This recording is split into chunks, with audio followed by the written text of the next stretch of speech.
otra manera de seguir en la trinchera con un beso por fusil. Escuchas un podcast del proyecto La Trinchera.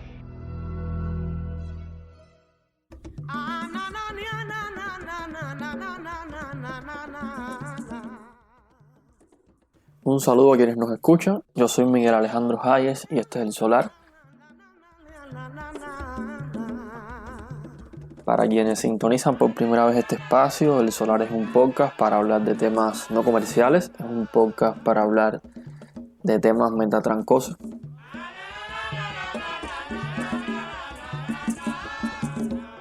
Bien, buenas noches, solariegos.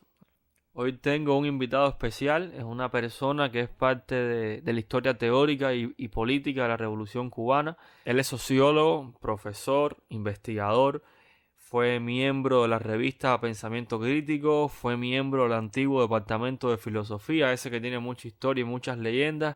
Y bueno, ha hecho muchas cosas que si me pongo a presentarlos, se me acaba el tiempo de este podcast hablando del invitado especial, así que sin más, hoy nos acompaña Ricardo Jorge Machado, bienvenido y gracias por aceptarme en su casa. Como el largo de tus ríos que te riegan y tu don milenario de pelear, así viven constantes tus ideas, así vas a llegar hasta el final. Bueno, Machado, en el episodio anterior, el episodio número 15 del Solar, titulado Ciencia y Gobierno en Cuba, estuvimos conversando y hoy creo que para iniciar podemos arrancar con el mismo tema. ¿Qué tiene para agregar sobre la cuestión de ciencia y gobierno en Cuba? Creo que una de las exigencias específicas importantes para las dos partes, tanto para los asesores como para los tomadores de decisiones, es la conciencia de sus propias limitaciones. Los investigadores tienen limitaciones, al igual que los decisores. Esto quiere decir que es necesario la modestia, que no es lo mismo que la humildad. Son dos cosas muy difíciles de obtener. La humildad es más difícil. Y según mi experiencia, la humildad como virtud solo es accesible a personas de alto nivel como ser humano. Es decir, que es necesario un cambio de actitud cuando se va a trabajar en un grupo, sobre la base de respetar las opiniones del otro. Y sobre todo aprender a escuchar. Escuchar no es lo mismo que oír. Oír es un acto fisiológico, pero escuchar implica una implicación de la personalidad en su totalidad. Machado ha mencionado que Díaz-Canel se mueve en esa línea, pero los resultados dicen lo contrario. ¿Qué cree que ha pasado? Bueno, yo creo que Díaz-Canel está trabajando en esa línea hace rato. Lo que pasa es que Díaz-Canel ha tenido en sus 2 años de gobierno situaciones de mucha tensión. Empezó con la caída del avión, después vino el tornado, ahora el coronavirus. Y lógicamente, si no hubieran tenido que enfrentar esos 3 elementos, quizás se hubiera avanzado más en la organización del trabajo de la ciencia en el gobierno. Pero poniendo el ejemplo que mencioné de las ventas online, es un problema práctico importante. Pues nada, parece que vamos a regresar a las ventas online. Yo leí ayer un reportaje que en Cuba hay 6,5 millones de personas que tienen móviles. Ya eso es un requisito técnico importante. Y hay otros factores, ¿no? Porque había un tema pendiente que ya mencionó el presidente, el gobierno electrónico. Eso habría que dedicarle otro espacio. ¿Qué cosa es un gobierno electrónico y cómo podemos nosotros irnos acercando poco a poco al gobierno electrónico? Pues sería un tema demasiado complejo para meterlo aquí y ahora. Tanta pobre gente que no ve que el futuro apremia, buscando el pasado y su vejez, solo encuentra piedras.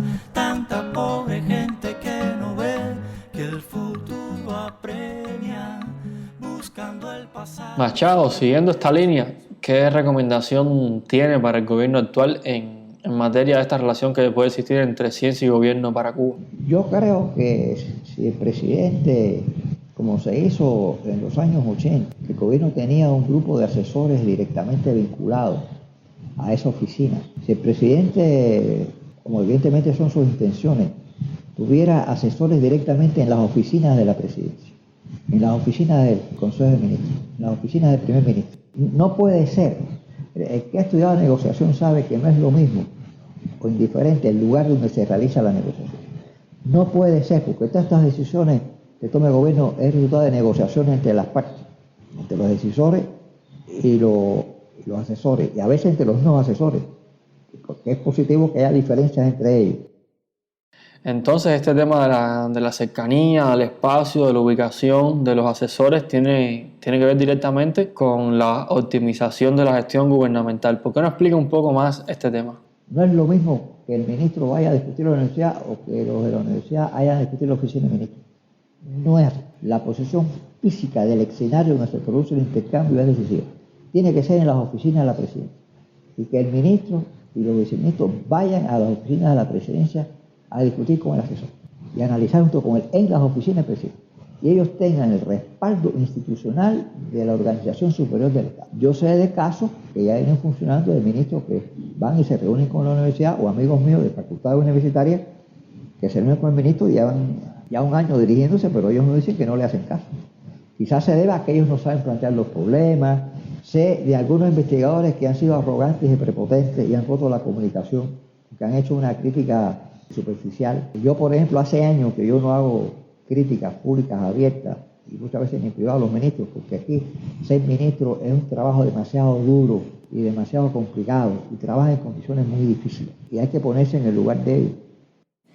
Por lo que veo, entonces el cuidado a la salud del cuadro, del dirigente, es parte fundamental de su formación, ¿no?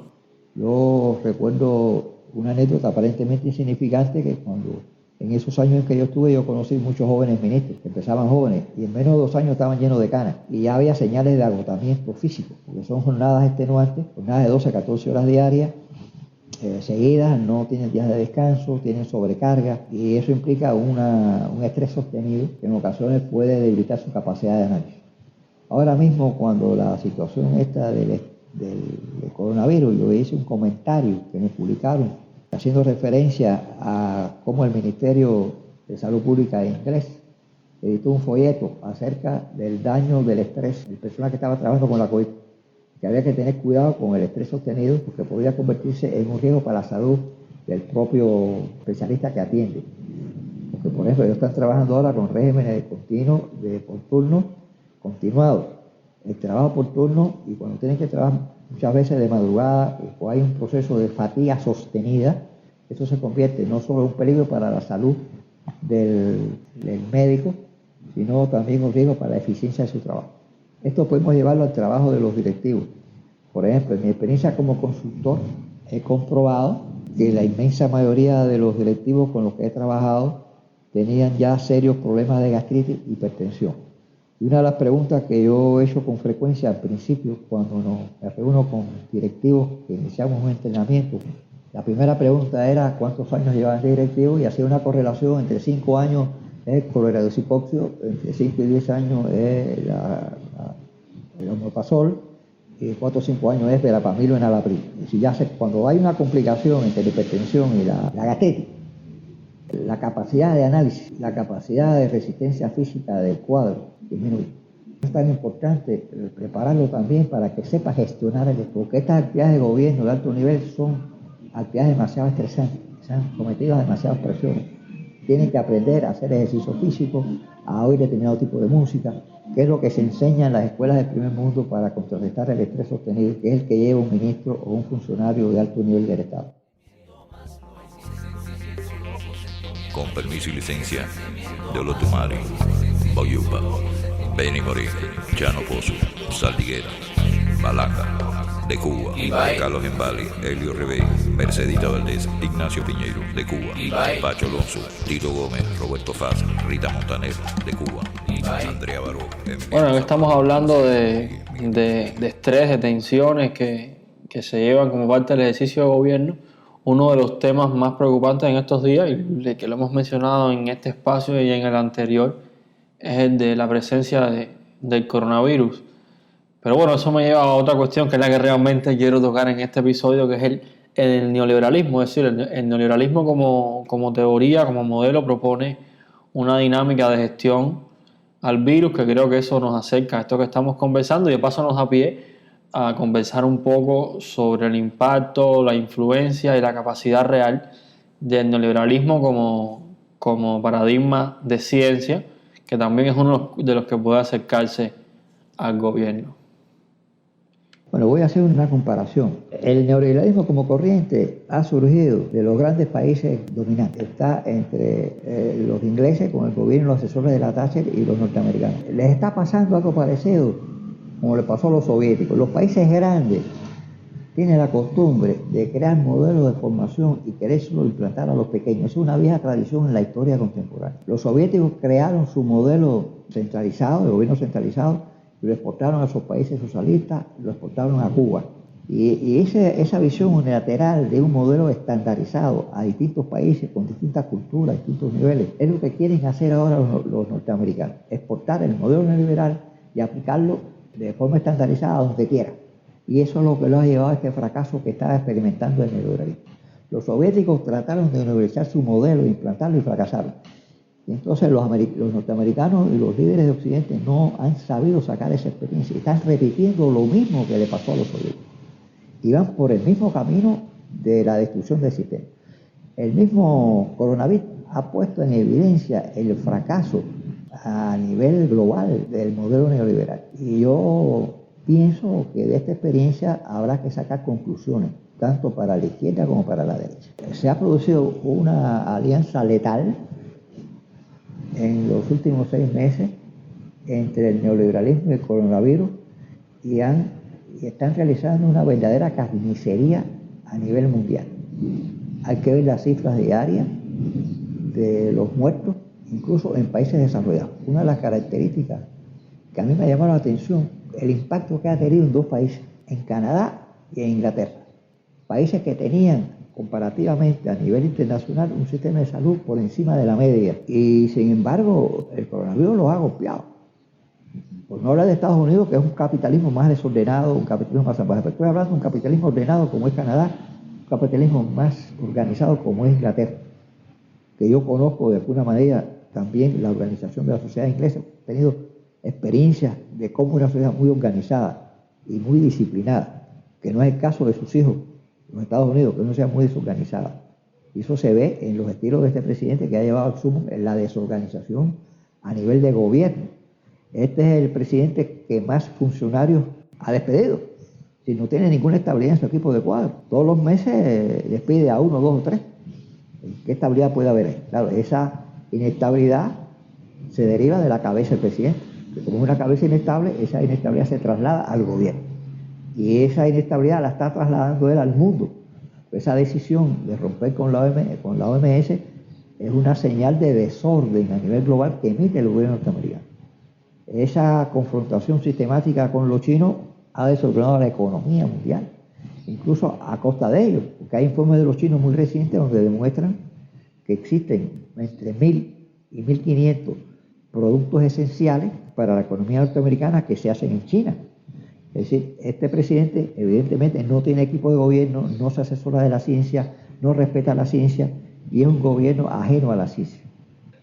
Y es el modelo global que han querido imponer y que ha hecho aguas a nivel global. Pero hay exponentes del neoliberalismo en la academia cubana hoy. Incluso podemos decir, sin ser muy categóricos, que hasta hay académicos del neoliberalismo con un enfoque muy rígido. ¿Qué cree de esto? A los representantes cubanos de la academia de tendencia neoliberal. Mira, por ejemplo, en muchos de los doctorados que yo he participado en la Escuela de Ciencias Sociales, la mayoría de la bibliografía procede de investigadores occidentales y muy poco incluso de investigadores desde el punto de vista de la izquierda, porque los investigadores en el campo de la economía y las ciencias sociales, que tienen un componente político, muchos de los jóvenes académicos tienden a subestimarlo porque es politización. Pero yo pienso que la causa de este error estriba en la formación unilateral que están teniendo nuestros universitarios en algunas ramas de la economía. Porque la razón es tanta ya y la suerte siempre es una para existir. Porque a golpe de cualquier trinchera se siembran las puertas grandes de la verdad, de la paz. pero usted tuvo una experiencia y formación diferentes de ese unilateralismo académico, ¿cierto? Cuando yo opté por estudiar el Departamento de Sociología Económica en Alemania, era porque ellos habían dado cuenta, al igual que en muchos países, que no puede existir un economista puro. Y son muchos los países, por ejemplo, que buscan el híbrido. Si usted es sociólogo, usted debe hacer entonces una maestría en economía. Y si usted hace una maestría en economía, debe hacer una maestría en sociología o en psicología. Es decir, curar las ciencias que trabajan con los activos tangibles con aquellas ciencias que trabajan con los activos intangibles. Si asumimos esta división entre las variables tangibles e intangibles que menciona, ¿cuál cree que sería la tendencia resultante en materia de discursos académicos y discursos políticos? La tendencia a muchos científicos de la esfera de las ciencias sociales, que hay que incluir algunos sociólogos y economistas, tienden a darle demasiada importancia a las variables tangibles, las que pueden ser medidas, las que pueden ser tocadas. Pero la historia está demostrando que los hechos históricos, apoyándome en una vieja metáfora de Marx, cuando se refiere al topo de la historia, es decir, que hay muchos factores que están bajo la superficie que no se ven, que están metidas dentro de los sentimientos, dentro de las ideas de grandes sectores sociales que escapan a la medición estadística y que inesperadamente revientan socialmente y tienen efectos inesperados para los gobiernos y para los mismos investigadores. Mire el caso de Chile. No voy a mencionar Bolivia y los dictadores o el gobierno desordenado de Ecuador. El caso chileno, que se la daban de científicos, de economistas, se llenaban la boca para decir que era el modelo de América Latina, el país más equilibrado, el país más de éxito, y de pronto reventó. Y en unas pocas semanas mataron en plena calle a 30 o 40 personas, que es un índice de un sistema de poca sostenibilidad. Este neoliberalismo de variables tangibles, por lo que vemos, ha mostrado sus efectos, sobre todo ahora con esto del desarrollo del coronavirus.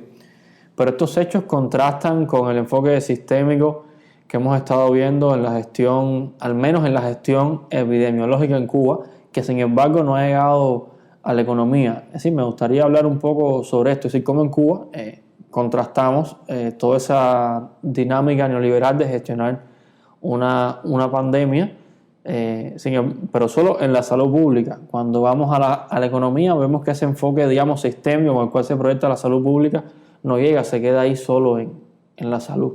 El neoliberalismo en América Latina está dando evidencia de una crisis de sostenibilidad y el COVID lo ha evidenciado con más fuerza que antes. Por ejemplo, la forma en que el gobierno nuestro está manejando el COVID muestra ya una madurez y un manejo de la integración del factor económico, científico y de gobierno, que es una experiencia que debiera ser ampliada a otros sectores. Cuando nosotros vemos la mesa redonda, que aparecen los investigadores de la esfera de la biotecnología, los funcionarios del Estado.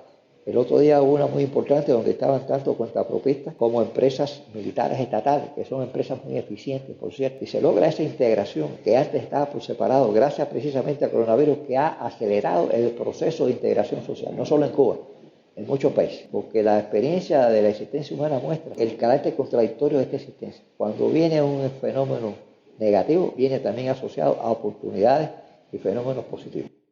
Bueno, Machado, siguiendo la línea, ¿qué considera que le podamos sacar de positivo a este virus? Componentes positivos que tiene este fenómeno de adversidad que estamos afrontando. Una oportunidad para el cambio, pero es una oportunidad para sacar fuerzas que estaban sin utilizar, que estaban inactivas, en las reservas morales y las reservas intelectuales de la sociedad cubana.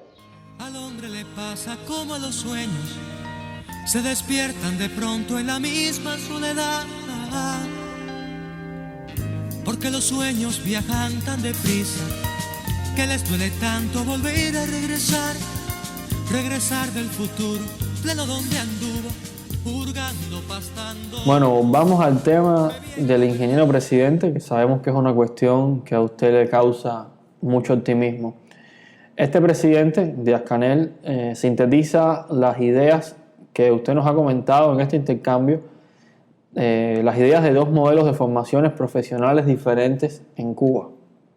Díaz-Canel es, en la historia de Cuba, el segundo ingeniero que pasa a dirigir el país. Es otra Estuve muchos años en la CUJAE, 14 años, y conozco la mentalidad de los ingenieros y aprendí mucho de ellos. Es decir, el ingeniero tiene una estructura mental que proviene del estudio de las ciencias con las cuales está familiarizado. Tienen 4 matemáticas y 3 o 4 físicas. Las ciencias básicas, la función que tienen es ordenar la mente y darle una estructura de funcionamiento predecible y organizado. Esa es la ventaja que tiene la formación ingenieril. ¿Qué ventaja tiene la formación humanista o la formación de la ciencia social?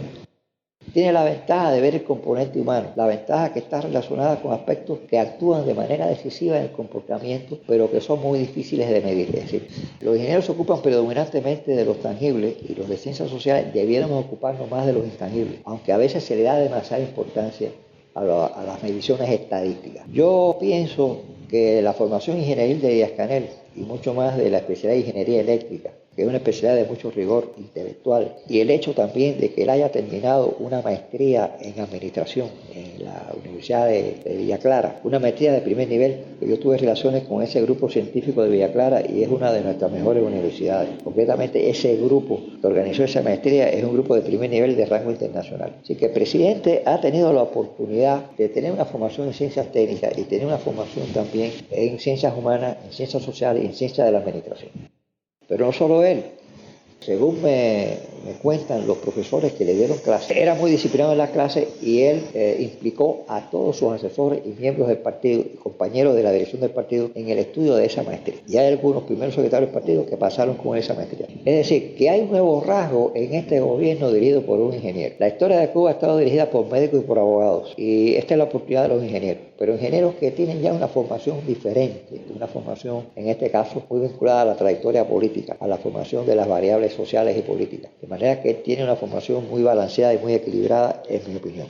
Como investigador ya experimentado que usted es, Machado, ¿qué nota, qué le llama la atención en la proyección pública de Díaz-Canel en materia de formación académica? Cuando nosotros analizamos sus discursos y sus intervenciones, por ejemplo, me ha llamado la atención la frecuencia con que ha hecho referencia a la necesidad de tener sensibilidad. Por mi trabajo, yo tengo archivado y organizado los discursos del primer secretario del partido y los discursos del presidente. Tengo mi sistema de organización porque es un deber como investigador social conocer de primera fuente los documentos del gobierno, sobre todo en las intervenciones de sus primeras figuras. Me llamó la atención la existencia con que habla de sensibilidad. Es decir, eso es una preocupación, una inquietud, no de un ingeniero, sino de un hombre que se dedica al problema de las ciencias sociales, del problema del comportamiento humano. Pero la forma que él tiene de organizar el gobierno y la forma en que se expresa, yo reconozco la manera que tienen los ingenieros de enfocar los problemas, que es la que yo aprendí con los ingenieros, mis compañeros de la CUJAE. Usted tiene su formación en las ciencias sociales, pero ha estado relacionado de manera directa casi con las ingenierías. ¿Cómo es esto? La interacción en el Consejo Científico de la CUJAE durante 10 años, discutiendo los proyectos científicos desde el punto de vista de ingeniería, me ayudó a entender las variables que tienen que ver con los aspectos tangibles de la sociedad humana y evitar el desbalance unilateral que a veces tienen los sociólogos y economistas con la subestimación de las variables técnicas.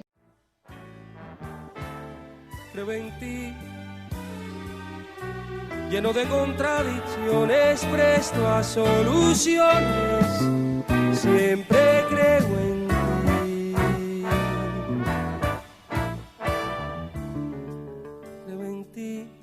Bueno, para cerrar esta agradable y acogedora entrevista, Machado, que le agradezco una vez más, me gustaría preguntarle cómo considera que se puede contrarrestar ese efecto unilateral que se ha mencionado aquí y toda esa ponderación hacia las variables tangibles y qué sugerencia tiene. Yo creo que habría que introducir cambios en los planes de estudio y hacer una línea de investigaciones muy apegada a la realidad nacional y haciendo énfasis en la metodología y las técnicas de investigación para buscar lo que se llama la autenticidad de los datos primarios, de manera de que nuestras investigaciones en la economía nacional nos permitan balancear la influencia de la cultura científica de Occidente en el campo de la economía y buscar una autonomía de pensamiento. Yo creo que la educación superior nuestra, con relación a los países de nuestro nivel medio, es superior, debe incorporar áreas de experimentación. Hay algunos países en América Latina, por ejemplo, que tienen universidades experimentales. Son universidades que están muy por delante, que están experimentando continuamente en pedagogía y no tienen planes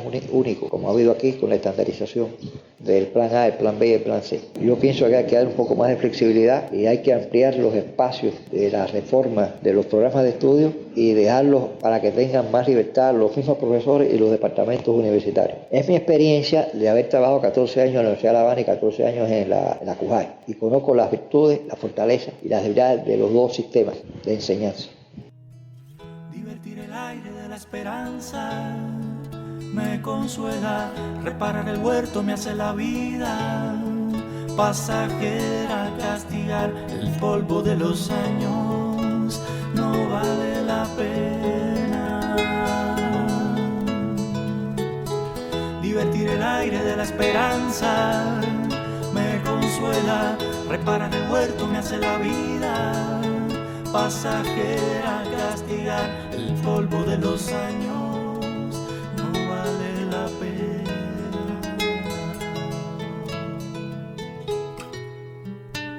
La casa, la ventana abierta, el mundo riéndose afuera.